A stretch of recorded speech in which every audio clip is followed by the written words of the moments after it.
Hello everyone, welcome to Magnet Brains. मेरा नाम है वरदान गर्ग और कंटिन्यू करते हैं अपनी स्टडी को ऑफ आर्टिफिशियल इंटेलिजेंस।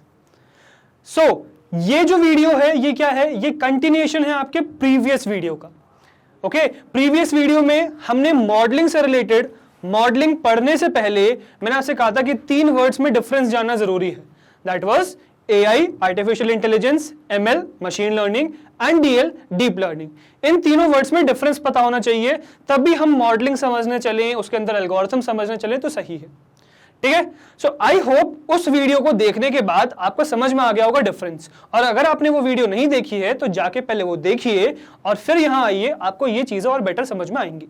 ठीक है, जैसे इससे पहले वाली वीडियो है जिसमें, अच्छा, अगर आपने प्लेलिस्ट एक्सेस नहीं करी है तो जाके प्लेलिस्ट भी एक्सेस करिए। अगर आप रैंडमली इस वीडियो को देख रहे हैं तो जाके प्लेलिस्ट एक्सेस करिए, जिसमें आपको क्लास 9th की आर्टिफिशियल इंटेलिजेंस से रिलेटेड सारे टॉपिक्स मिल जाएंगे। ठीक है, तो जाके उस प्लेलिस्ट को भी एक्सेस करिए। इससे जस्ट प्रीवियस वीडियो है आपका उस प्लेलिस्ट में। ठीक है, सो आई होप आपको तीनों वर्ड्स में डिफरेंस पता है। तो उसके बाद कंटिन्यू करते हैं और समझने की कोशिश करते हैं कि व्हाट इज दिस मॉडलिंग, क्या मतलब इस मॉडलिंग का। ठीक है, तो ये समझने की कोशिश करते हैं। तो आज की वीडियो में हम यही जानेंगे कि क्या डिफरेंस या क्या मतलब इस मॉडलिंग का। ठीक है, चलिए देखते हैं क्या है। चलिए तो पहले डिफाइन करते हैं कि व्हाट इज मॉडलिंग। सो क्या होता है भाई?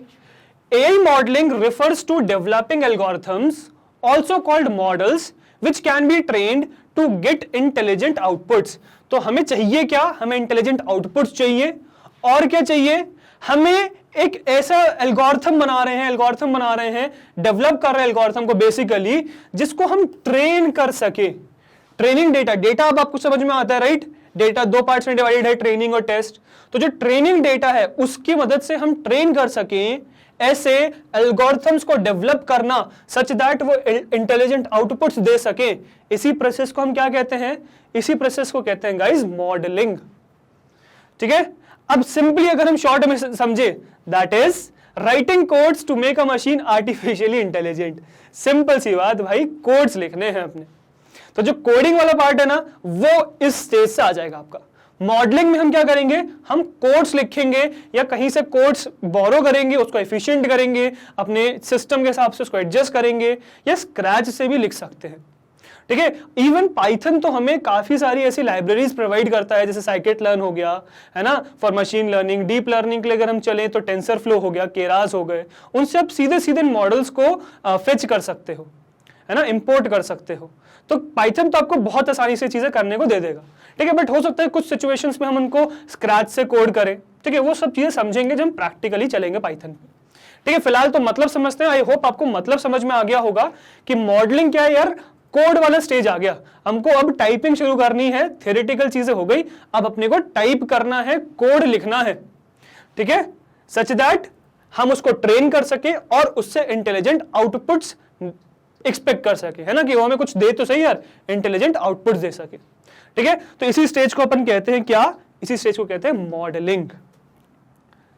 ठीक है, अब अगर हम इसको थोड़ा सा और डिटेल में देखें, so the graphical representation makes the data understandable for the humans as we can discover trends and patterns out of it.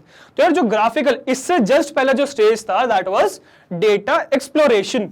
तो डेटा एक्सप्लोरेशन में हमने ग्राफ्स की चीजें देखी थी, है ना। तो ग्राफ्स हम ह्यूमन बींग्स को तो हेल्प कर सकता है चीजों में, है ना, ट्रेंड्स देखने में, है ना, पैटर्न्स रिकॉग्नाइज करने में हमें एज अ ह्यूमन तो हेल्प कर सकता है। हम बहुत आसानी से वो पैटर्न्स या चीजें आइडेंटिफाई कर सकते हैं ग्राफ्स में।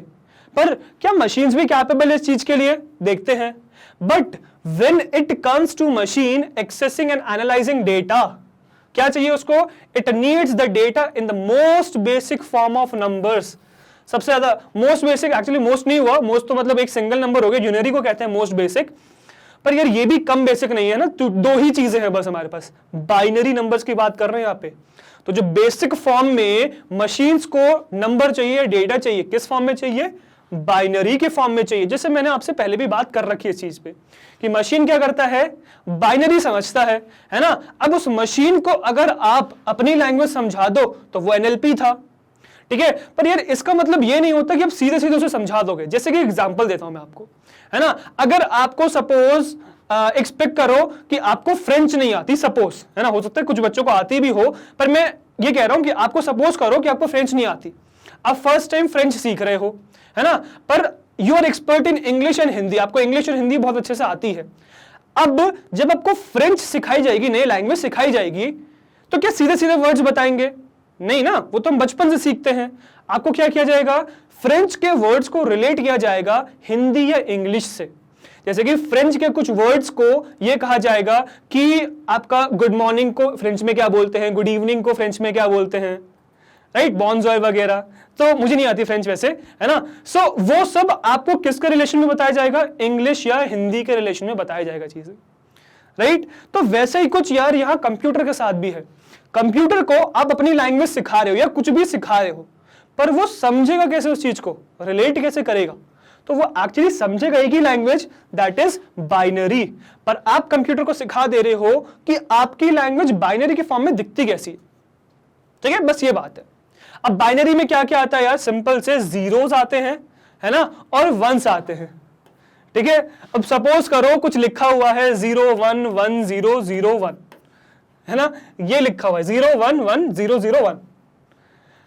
अब इसका मतलब सपोज हेलो है, आपको समझ में आएगा?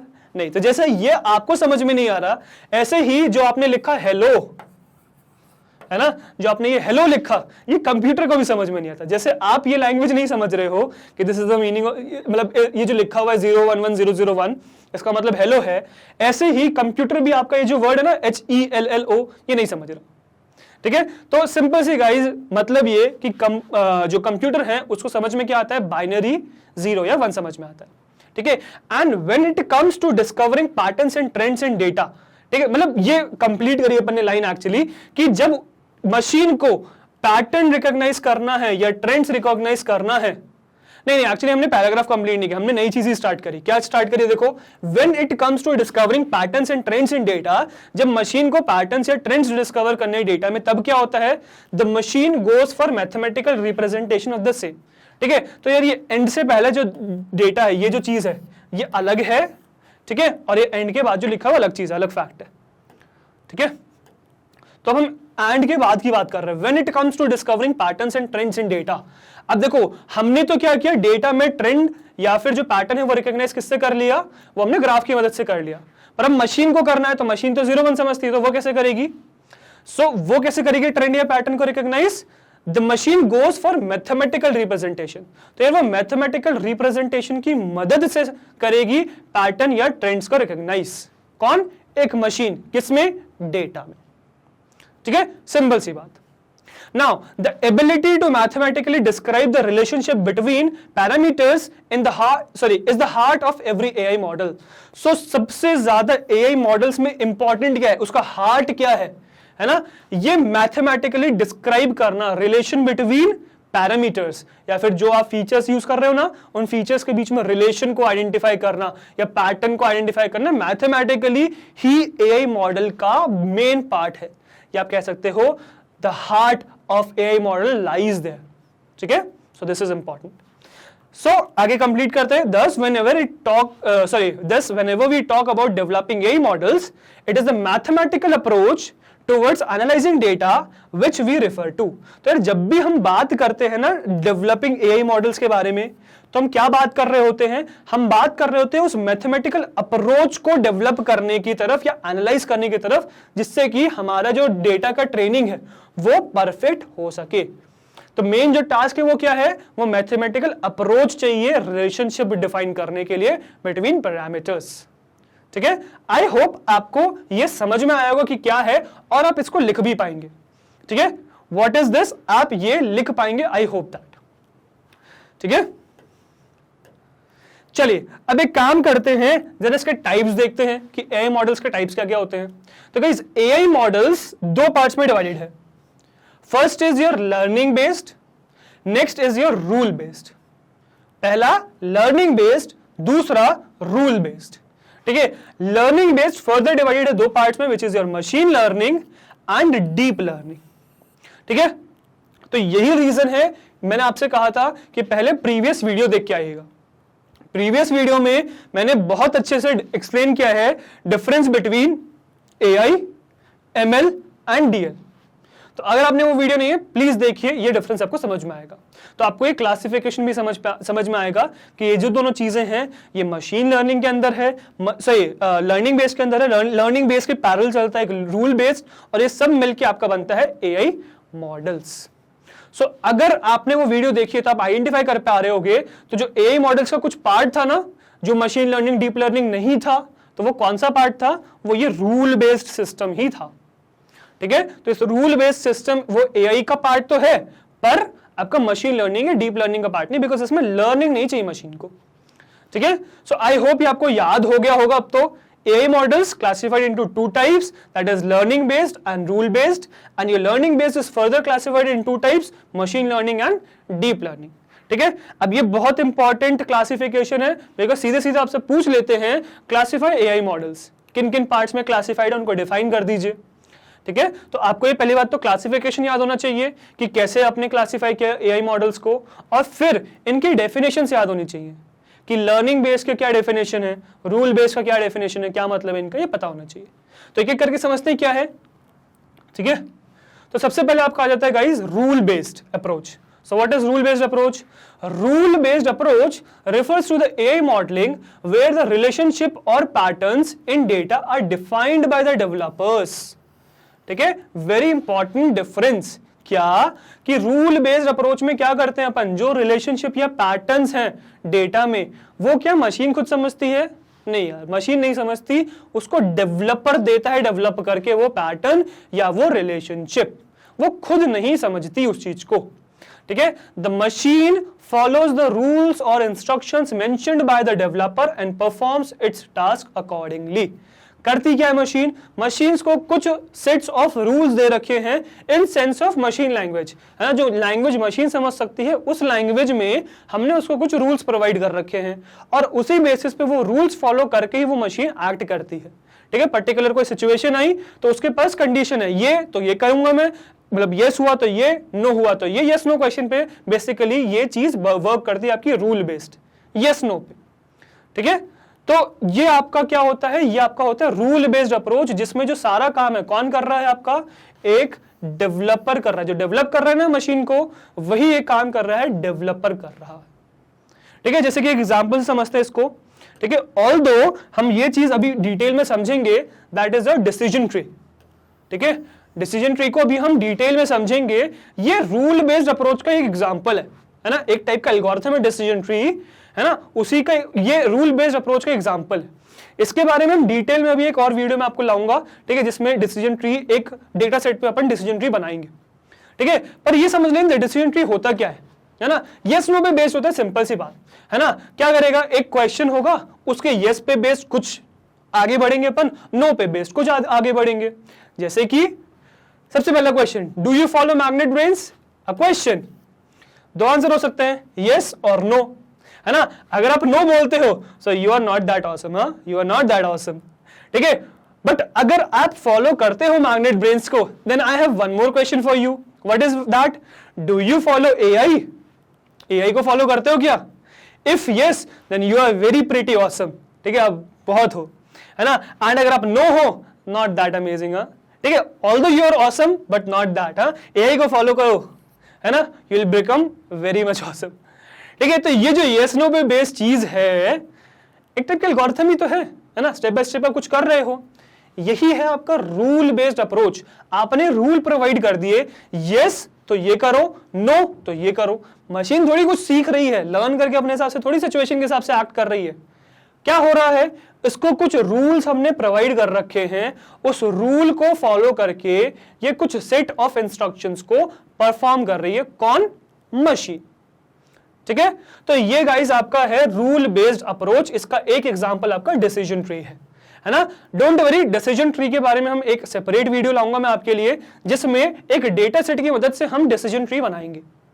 ठीक है, तो वो देखेंगे। चलिए, तो ये गाइस हो गया रूल बेस्ड अप्रोच। नेक्स्ट अगर हम चले तो नेक्स्ट क्या है, नेक्स्ट आपका है लर्निंग बेस्ड अप्रोच। ठीक है, एक हो गया रूल पे बेस्ड, एक है लर्निंग बेस्ड। क्या है? So refers to AI modelling where the relationship, तो जो रिलेशनशिप या पैटर्न है in data are not defined by the developer. तो जो रिलेशनशिप या पैटर्न है ये डेवलपर डिफाइन नहीं करता है। ठीक है। In this approach, random data is fed to the machine and it is left on the machine to figure out patterns and trends out of it. तो क्या होता है, हम मशीन को एक रैंडम डेटा फीड करते हैं और वो उसकी मदद से खुद सीख के पैटर्न या ट्रेंड को आइडेंटिफाई कर लेता है। कौन? मशीन। ठीक है। Generally this approach is followed when the data is unlabelled and too random for a human to make sense out of it. ये कब हम अप्रोच फॉलो करते हैं? व्हेन द डेटा, जो डेटा है वो अनलेबल्ड है। ये यूजुअली लिखा हुआ है ना, हमेशा जरूरी नहीं है अनलेबल्ड हो। अनलेबल्ड जब भी है डेफिनेटली लर्निंग बेस्ड अप्रोच चल रही है, पर अगर अनलेबल्ड नहीं है इसका मतलब ये नहीं है कि रूल बेस्ड है। इस बात का ध्यान रखिएगा। Not all the unlabeled data follows your learning based approach, not necessary, not at all। ठीक है, बिल्कुल भी जरूरी नहीं है ये चीज। ठीक है, ठीक है। तो जब भी अनलेबल्ड एक तो हो गया, and too random for the human to make sense out of it, या फिर डेटा बहुत ही ज्यादा रैंडम है, कोई पैटर्न दिख ही नहीं रहा है, तो मशीन आती है कि यार मैं ढूंढती हूँ चलो पैटर्न। ठीक है, तो तब हमें चाहिए लर्निंग बेस्ड अप्रोच। कभी कभार ऐसा हो जाता है गाइस कि बहुत ही रैंडम डेटा आ गया, इंसानों को दिख ही नहीं रहा यार क्या पैटर्न निकालें अपन इसका, तब मशीन निकालती है पैटर्न, है ना। पर हाँ, उसमें भी ये है कि ये नहीं कि डेटा बहुत छोटा है, क्योंकि कम डेटा में भी बहुत बार होता है कि कम डेटा होने की वजह से ह्यूमन बीइंग्स पैटर्न नहीं निकाल पाते। ठीक है, पर अगर उसी में आपका जो है डेटा बहुत ज्यादा है तो ह्यूमंस भी निकाल सकते हैं, पर बहुत ज्यादा डेटा होने की वजह से टीडियस वर्क बहुत ज्यादा हो जाता है, तो तब मशीन का रोल आता है। ठीक है, पैटर्न निकालने। आगे अगर हम इसको कंटिन्यू करें, thus the machine looks at the data, tries to extract similar features. तो जो फीचर्स हैं वो भी वो खुद ही एक्सट्रैक्ट कर सकते हैं। ये किसका एग्जांपल है? डीप लर्निंग का है। आई होप वो वीडियो देख के आया प्रीवियस वाली, आपको ये समझ में आ रहा होगा। ठीक है, तो जो मशीन है वो क्या कर पाती है, वो सिमिलर फीचर्स को खुद ही एक्सट्रैक्ट कर पाती है, फीचर्स भी खुद ही बना पाती है लर्निंग बेस्ड में। Out of it unclusters same data sets together, और जो सेम टाइप के डेटा सेट्स है उनको क्लस्टर कर देते हैं साथ में। अब यहाँ पे बहुत सारी चीजें एक साथ आ गई, न्यूरल नेटवर्क्स भी आ गया, क्लस्टरिंग भी आ गई, सुपरवाइज्ड लर्निंग, अनसुपरवाइज्ड लर्निंग भी आ गई। डोंट वरी अबाउट देम, वो भी वर्ड यहाँ यूज नहीं किए गए हैं, पर आगे आपको जो नेक्स्ट चैप्टर है that is the neural networks, उसमें हम इसके बारे में सब कुछ डिटेल में देखेंगे। ठीक है, सुपरवाइज्ड अनसुपरवाइज्ड क्या होता है ना, सुपरवाइज के अंदर जो एल्गोरिथम्स है वो क्या है, रिग्रेशन क्लासिफिकेशन, है ना, अनसुपरवाइज के अंदर क्या है, उनका क्या मतलब है, वो सब देखेंगे आने वाली वीडियोस में। डरना आपको है ही नहीं, सब कवर होगा यहाँ पे। ठीक है, तो गाइस ये हो गया आपका आई गेस फोर्थ पॉइंट, है ना। फिफ्थ पॉइंट कवर करते हैं। In the end as output the machine tells us about the trends which it observed in the training data। अब ये सब करने के बाद मशीन हमें क्या बताती है? मशीन हमें बताती है ट्रेंड, कि क्या ट्रेंड फॉलो हो रहा है, क्या ट्रेंड चल रहा है, ये ट्रेंड आप यूज कर लीजिए। ठीक है, सो एज एन आउटपुट वो मशीन हमें वो चीज दे देती है। ठीक है, and that is all about your learning based approach. ठीक है, तो मशीन हर काम खुद करेगी, खुद सीखेगी। लर्निंग का देखो खुद ही मतलब, लर्निंग का क्या होता है यार, मतलब सीखना। तो मशीन सीख जाए दैट इज लर्निंग, मशीन ना सीखे उसको कुछ rules they they that is rule based. या देखो ह्यूमन बीइंग्स की लाइफ में भी ऐसा कुछ होता है ना, as a human being, as a बच्चा, आप बच्चा लोग, है ना, आपको आपके पेरेंट्स कुछ रूल्स प्रोवाइड करते हैं, आप उन रूल्स पे काम करते हो, है ना। और बहुत बार क्या होता है कि आप सराउंडिंग्स में सफर करके, एक्सपीरियंस लेके खुद अपने रूल्स बनाते हो, चीजें सीखते हो। तो जब आप खुद सीखते हो, खुद रूल्स बनाते हो, तो वो क्या है, वो लर्निंग बेस्ड अप्रोच है। जो आपके डेवलपर्स, आपके पेरेंट्स जो आपको रूल्स देते हैं, that is your rule based system. ठीक है, आई होप आपको ये चीज समझ में आई होगी, दोनों में डिफरेंस क्या होता है। ठीक है, अच्छा गाइस, इसका एग्जांपल, लर्निंग बेस्ड एल्गोरिथम्स का एग्जांपल या लर्निंग बेस्ड अप्रोच का एग्जांपल, तो यार आपका जो तीसरा चैप्टर है ना, न्यूरल नेटवर्क्स, वो इसी का एग्जांपल है, पूरा चैप्टर ही इसका एग्जांपल है। ठीक है, तो इसके एग्जांपल्स की तो चिंता करिए ही मत, आगे इसके ही एग्जांपल्स आएंगे। ठीक है, तो अभी मैं आपको इसका कोई एग्जांपल नहीं दे रहा, क्योंकि थर्ड चैप्टर पूरा इसी के एग्जांपल पे बेस्ड। ठीक है, तो अगर आपको वो देखना है तो उस पर फटाफट जंप करिए। ठीक है, या फिर हम फटाफट इसको कवर करते हैं, इस चैप्टर को, और थर्ड चैप्टर पे चलते हैं। ठीक है, वहां पर हम देखेंगे इसके एग्जांपल्स भर भर के। ठीक है, तो चिंता नहीं करनी आपको, पर आई होप कि आपको समझ में आ गया होगा कि रूल बेस्ड और लर्निंग बेस्ड में डिफरेंस क्या है। ठीक है, या फिर अगर आपके पेपर में आया कि डिफाइन रूल बेस्ड या लर्निंग बेस्ड अप्रोचेस, तो आप डिफाइन कर पाओगे क्या है। या फिर क्वेश्चन आया कि क्लासिफाई एआई मॉडल्स कितने पार्ट्स में क्लासिफाइड है, तो उनका क्लासिफिकेशन लिख पाओगे और देन उनको डिफाइन कर पाओगे कि क्या होते हैं वो। आई होप कि इन क्वेश्चंस का अब आप आंसर कर पाओगे। ठीक है, so guys that's all for today, है ना, ये इस वीडियो के लिए इतना ही था। ठीक है, अच्छा एक मैं आपसे एक चीज कहना चाहता हूं कि अगर यार गाइस आपको मेरी स्पीड स्लो लग रही है देन मुझे कमेंट्स में बताइए, अगर मेरी स्पीड तेज लग रही है देन कमेंट्स में बताइए, सो दैट हमारी फ्रीक्वेंसी मैच हो सके। ठीक है, जो मेरी पढ़ाने की स्पीड है वो आपकी स्पीड के साथ मैच हो सके, तो प्लीज मुझे फीडबैक प्रोवाइड करिएगा उसका।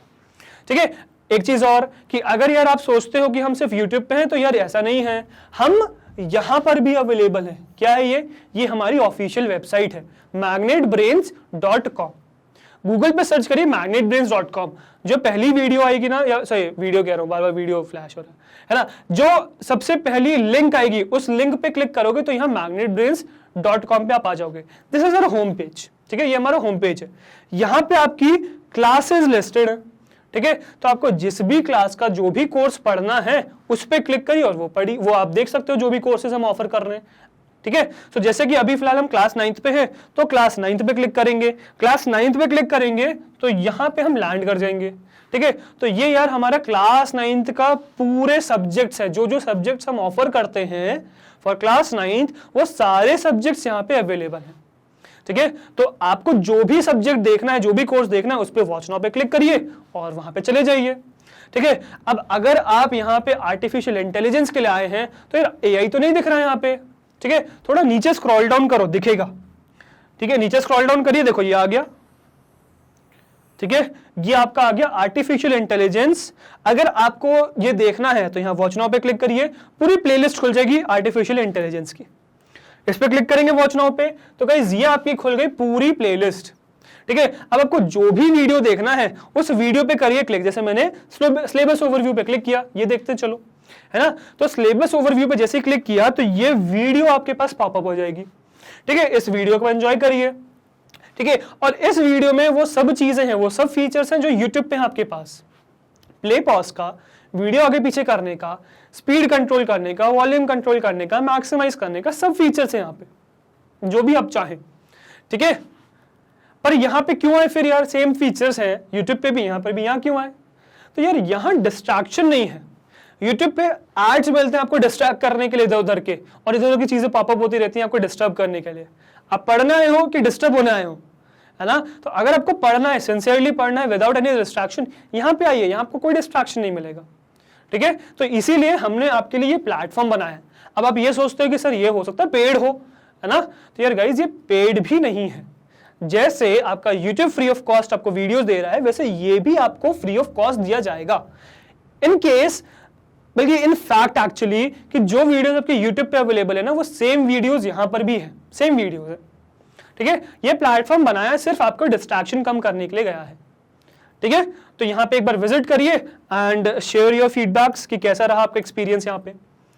ठीक है, और बच्चों यार अगर आपको हमारे एफर्ट्स पसंद आ रहे हैं ना, ये आर्टिफिशियल इंटेलिजेंस की प्लेलिस्ट पसंद आ रही है, तो इसी तरीके से हमारे साथ बने रहिए, यानी कि मैग्नेट ब्रेन्स के साथ बने रहिए, बिकॉज हम लाते हैं आपके लिए किंडरगार्टन से क्लास 12 तक हर कोर्स फ्री ऑफ कॉस्ट। हर कोर्स में हम आपके साथ हैं, जो भी कोर्स आप चाहें। ठीक है, तो इसी तरीके से हमारे साथ बने रहिए। मैं आपसे मिलता हूं नेक्स्ट वीडियो में। Till then goodbye, thank you very much.